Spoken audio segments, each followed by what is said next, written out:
Hi everybody, this is Pam with Jesus Junk Journals, and so today I'm working on doing a slow stitch card to put in these journals. And as you know, I'm trying to keep everything simple, so I thought but I have 5 journals going at once, and I've cut them all out and I've kept them in separate boxes and all that. And somehow it's like herding cats. Somehow this card I cannot find in 2 of them. I've gone through it probably 5 times in 5 in each of the boxes looking for it. So I gave up. So I have 3 of them. And so I went ahead and pulled an alternate, which is this one, and I'm going to use that.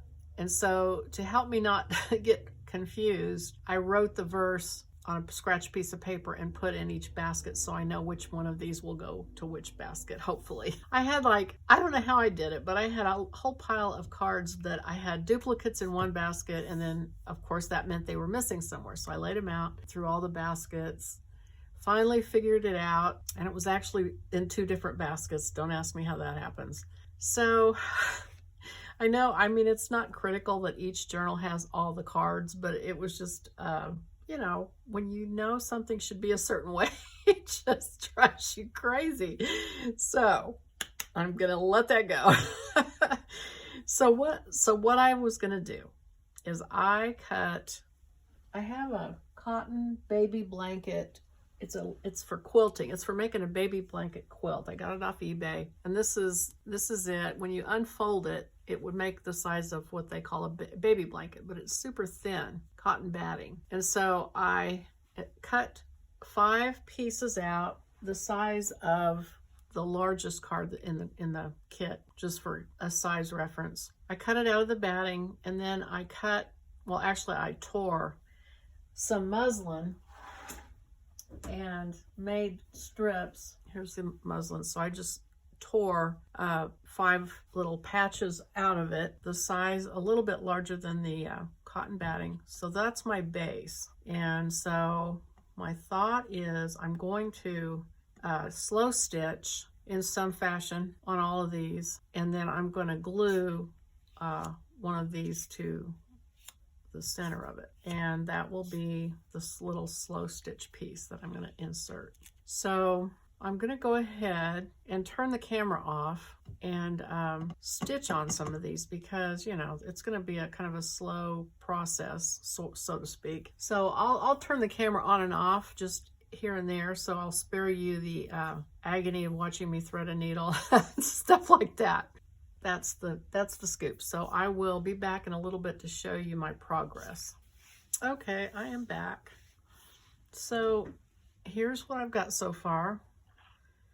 I found my thread that looked like it went with the roses on these sayings. And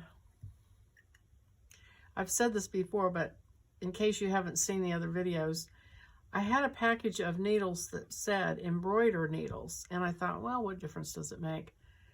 Well, it's a short needle, but it has a really long, thin head, and it is so much easier to thread than a regular needle. So if you're trying to do slow stitching with a regular needle, you might look for a package of embroidery needles, because it is worth it. And so anyway, so I went ahead and did a feather stitch on these, and these 2 I did it across because it's a shorter box, so there's more room on the top and bottom. So that's kind of my starting point. The other thing I did was, after I did the feather stitch on one of these, I turned it over, and the cotton was just kind of ugly, and it grabs every piece of lint and dirt and everything. So I should have thought of this before, but I went ahead and tore out fabric for the back side. So these all have fabrics on the back, and I tried to find fabrics with pink, which I don't have a whole lot, but I tore out and frayed the edges of fabric that had pink in it. So some of them are not quite sized right, but they're okay. So I'm going to keep on and do some more stitching on these. And the very last thing I'll do is glue the little saying in the middle. So I just wanted to catch you up on where I was. So I'll be back in a little bit. Okay, I thought I would go ahead and turn the camera on. I'm doing some just the straight stitch that is kind of the backbone of slow stitching. And I just added a little bit of green to that one. Lay that there. So I'm going to do some to this one, similar. And just kind of quilts it, but I wasn't sure if you guys had seen I have videos on slow stitching, and I wasn't sure if you guys had seen them, so I thought, well, maybe I should go ahead and do some stitching. And I probably should have done the feather stitch on camera, but maybe I'll do a little bit here in a minute. But so the slow stitching, you do a straight stitch, and it doesn't have to be uniform. And in fact, what I'm seeing for junk journals is almost on purpose being imperfect.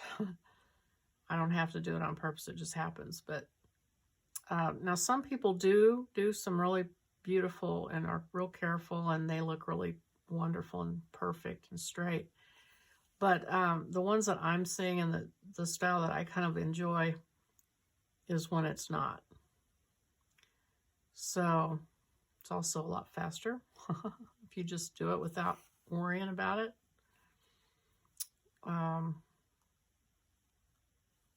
Wow, so this one's really coming out. The other one was a little more uniform. That's all right. Maybe I can't talk and stitch at the same time. That's possible. So I will tell you what we're up to here. So we had an ice storm today, and we're in Arkansas, and so there aren't ice storms very often.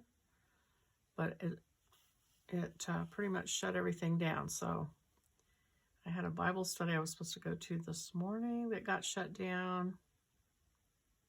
And my chiropractor's office was shut down. So anyway, so we're reading a book. I like to read books out loud to my husband because he doesn't like to read, but he'll enjoy a book if I read it out loud. So we've gotten through, we did the whole Left Behind series back in the day when those were popular that way. And so I am reading Jonathan Cahn's book called The Oracle. And it's so good if you like that kind of Christian book. And it's written sort of like a fiction story, but it's full of facts. And so it makes, I guess it kind of makes it fun to read the facts. But it's all about Israel and the prophetic nature of Israel, and how, Israel is the way we can prove, so to speak, our Christian faith, because God has set predictions in the Bible about Israel, prophecies about Israel, and they've come true. And this book is like pointing out ones I had no idea. It's crazy how much the Bible talks in detail about Israel and what's already happened and what's going to happen in the very near future. And so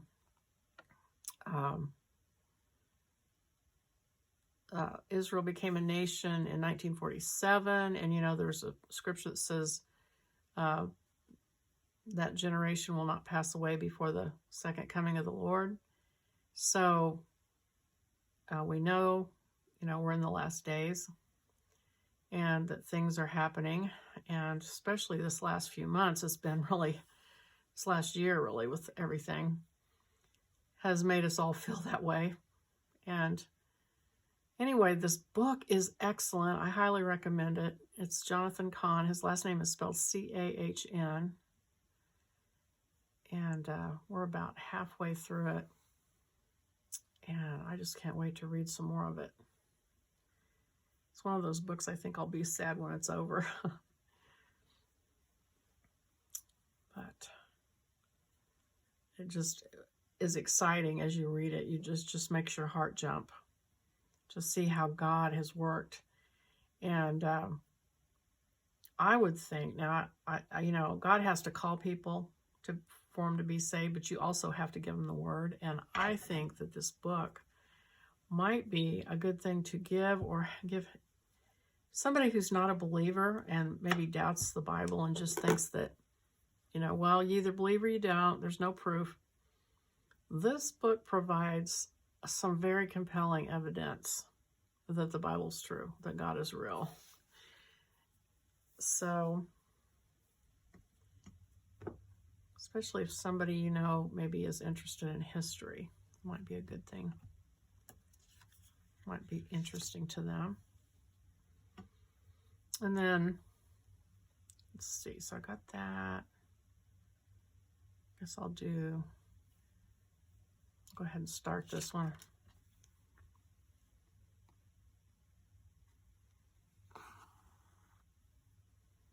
And then the other thing is I just keep hearing people talk about how we're about ready for a big revival.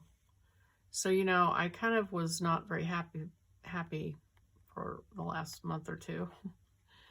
And, you know, trust in the Lord, but just what in the world is going on? It feels like our government is just going against God and doing all these things. But a lot of people are saying we're on the verge of a big revival. The biggest revival there has ever been, some people say. And Mario Murillo is an evangelist out in California, and he has been having tent revival meetings that are just having huge crowds. In fact, in spite of the fact that he's been ordered not to have these meetings, he's having them anyway, because when it comes to obeying God or obeying the government, when there's a difference, you obey God. So he's had these tent meetings in some of the just crime-ridden, poor places in California. And he's seeing hundreds of people come to Christ. And, you know, they told him, oh, that's not going to work in California. These people aren't interested in God, and you're never going to reach people. But he said that he had to stop the meeting in, I think it was Bakersfield, and give an invitation because people were moaning. They were so under conviction and wanting relief from God, that he had to stop and give an invitation and let them come forward. And he had several hundred people. And I think he's had 4 meetings now, something like that. And the first one, I think he had 300 people.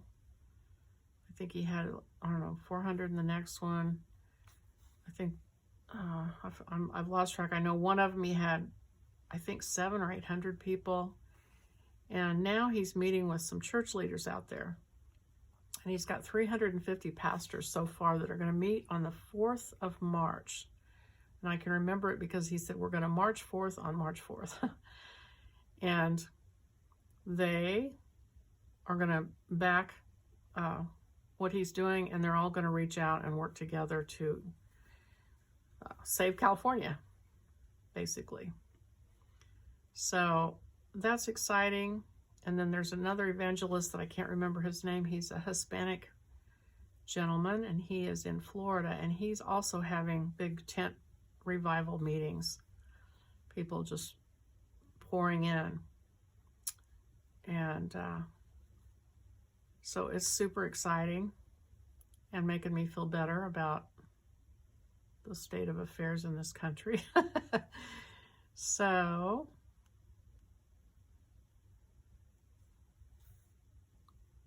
meanwhile, we do our little part. We're going to do our little junk journal books and hand them out.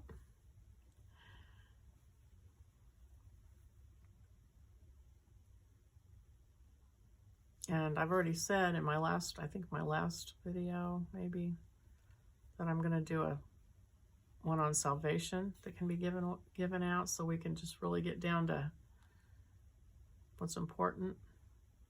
Make sure we can hand them out to people that we want to reach with the salvation message. And we can sew it and glue it and stamp it and paint it, make it beautiful, so they will want to hold on to it. And it will have the Word of God in it, which is supernatural. And so they're going to read it and look at it, and they're just not going to know what hit them. That's my plan. Speaking that into existence. So,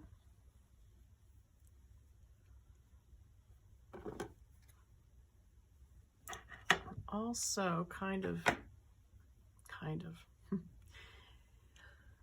well, let me rephrase this. First of all, let me get some thread out and rethread my needle. Our church had 21 days of prayer and fasting in January. And so I think I might have talked about it.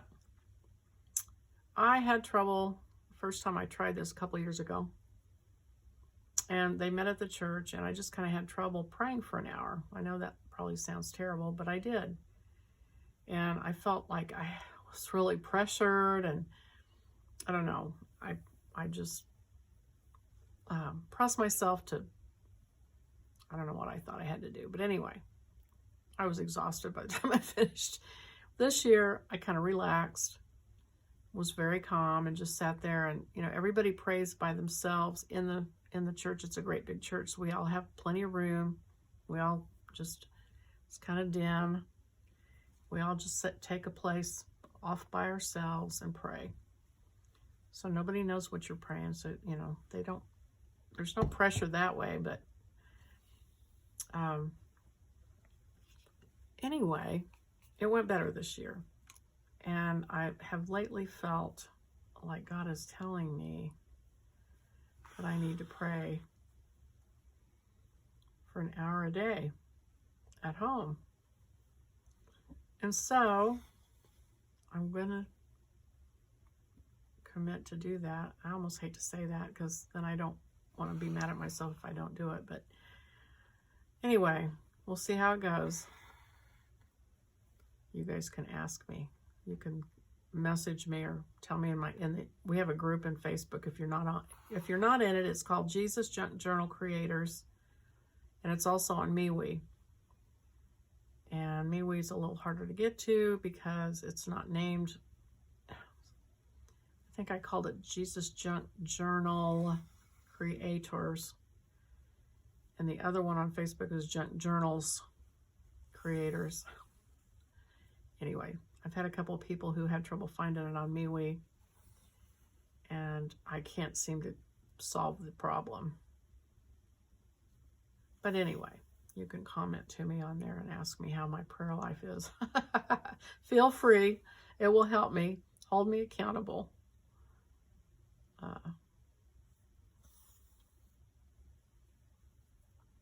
But you know, the way things are right now,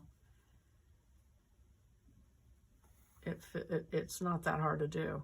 Not as hard to do as it used to be, because things just it feels like a dire situation, sort of, in this country right now. I will confess that we used to be news junkies. My husband and I are retired, and we used to sit and watch the news for hours a day when we weren't doing other things. It was on in the background at least, and we have completely stopped watching the news.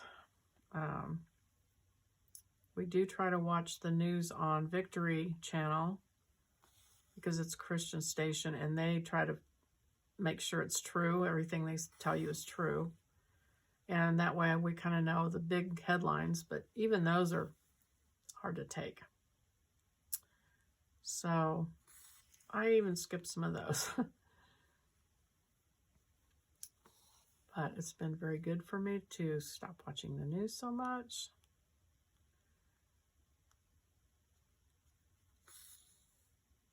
I listen to a lot more YouTube videos. I'm in a Bible study doing Romans right now, and it's awesome. I think it's called The Joy of Living, and this group in our town, it's all the different churches, but the women meet on Wednesday mornings, and we do one of those Joy of Living Bible studies, and it's on the book of Romans. So I also like to listen to Les Feldick. So you can tell my tastes are quite eclectic when it comes to Christian teaching. I mean, as long as they teach the Bible, you know, I'm not going to go for any weirdo stuff, but Les Feldick is now in his 90s. I think he's like 92 or 3. But they still play his teachings, and he started in, I think, 1990 and went through the early 2000s. Anyway, he teaches the Bible, and he's just excellent, and I have learned so much from his teaching on it. And it's just like another coat of paint when you have if you have several good teachers, they each teach you something different as you study it. And so I'm going back and listening to Les on YouTube about what he thinks about Romans as he teaches it in his comments. And it's been really good. He's really good on end time stuff, on Revelation and Daniel and all that. His name is Les, L-E-S, Feldick, F-E-L-D-I-C-K. And I think it's lesfeldick.org or .com. He has a website, but all of his stuff's on YouTube. And it's still on TV. But he gave the best explanation of the end time teaching in the Bible, I think, of anybody I've heard so far. I like Chuck Missler a lot. But Chuck Missler, I don't know if you've listened to Chuck Missler, but he is a brainiac. He's passed away, but his teaching is awesome, and it's also on YouTube.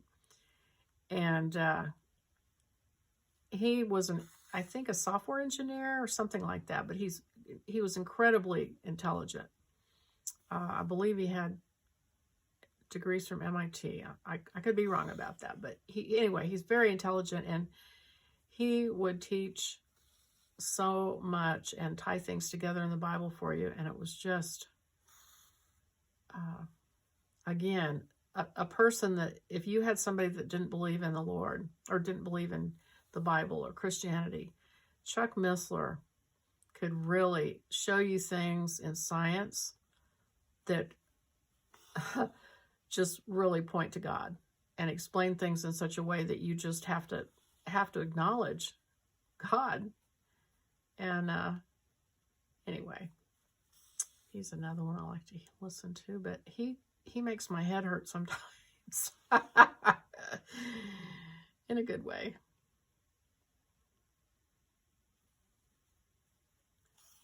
So anyway, I'm going to finish this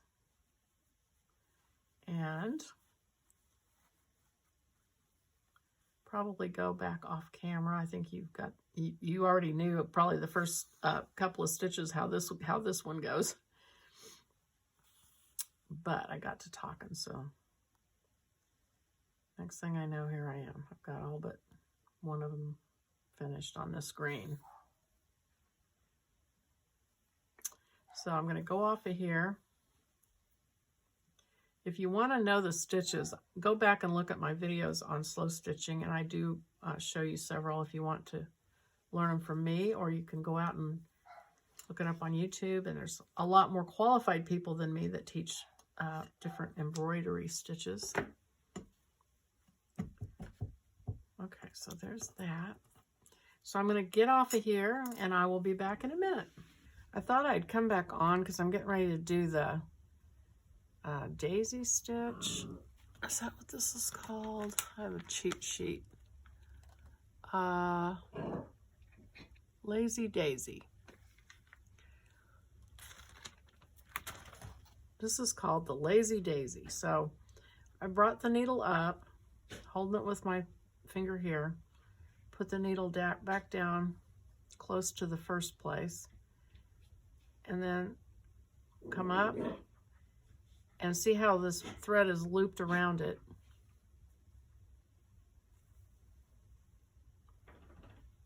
And then stitch that in place.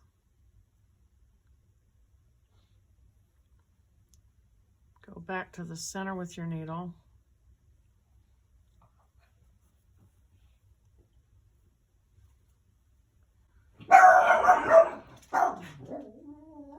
Hold that there. My husband let the dogs up here, so I'm running out of thread. I don't know if I have enough to make this or not. You're going to make 5 petals on this, so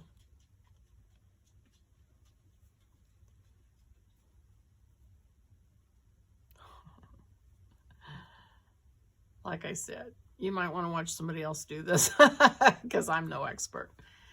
But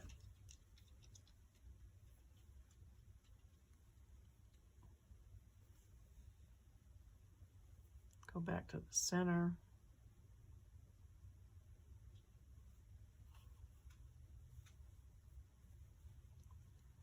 Hold on to it. Make your loop.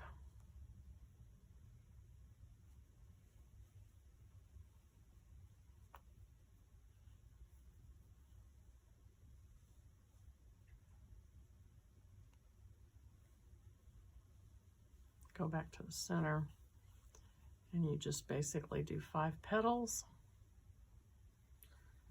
Go around this way on this one, I think.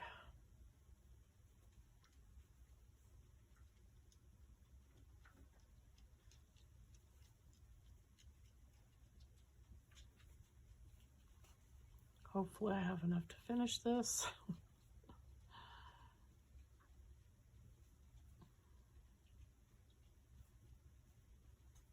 Oh man, it's going to be close.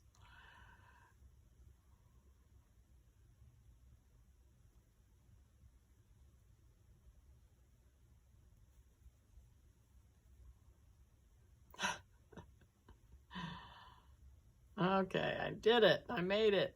Okay, then you tie a knot in the back.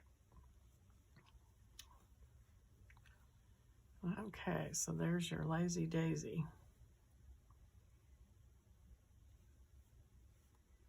Shoo.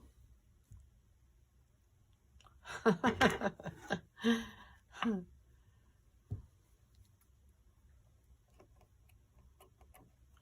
right.